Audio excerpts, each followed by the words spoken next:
Allora, parte alla premessa che effettivamente a Londra non si mangia come in Italia, soprattutto con un parere. Questo è poco, ma sicuro. Però se sai fare la spesa a Londra, non solo spendi, diciamo, moderatamente bene, perché Londra è cara, però non in tutti i posti mangi pure bene, ora ve lo dimostro. Innanzitutto, come prima cosa vi faccio vedere lo scontrino. 11 pound e 79, su parenti ti dice 14 euro. Ora vedremo io con 14 euro che pigliavo, signora. Allora, signora, abbiamo qua i pomodorini, mezzo chilo, 1,89 euro, chissà belle fresche, sono belle su. Poi pigliamo due melanciane a un pound, due belle melanciane da un pound, magari ne pigli 5 con un pound, però se no a Londra, no, tutte vendono cose belle. Questo è l'hummus, una crema fatta con i ceci e una panella scafazzata. Un pound e 49 fresco, senza conservanti. Andiamo avanti, signori, mi mando il chissà su a 9,99 al chilo. Questi di 130 grammi, 3 pound e 20.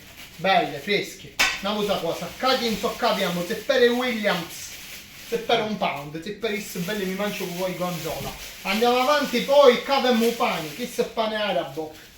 1 pound e 29 picciotti che so qua è enorme. Un solo pane se non ti può mangiare, o può essere tipo pannolino. O se pure come pannolino perché è un pane è grande, facci la video, inquadra. Inquadra signora!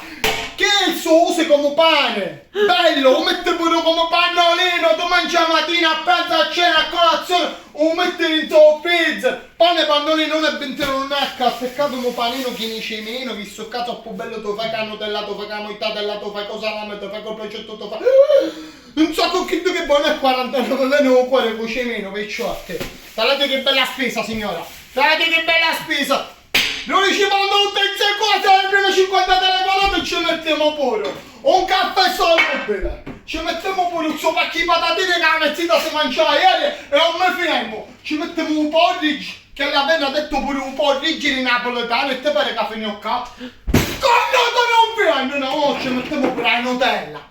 La Nutella che... No, la Nutella no! Vabbè, la Nutella no, mezzito dopo la Nutella no, ci mettiamo su cioccolato 70% che danno quello la lente che solo chizzo questa quanto tutta la spesa, signore. Alle prime 50 telefonate ci mettiamo pure i pilari colori della buona sorte, signora. Aspettiamo a lei, eh? Brr.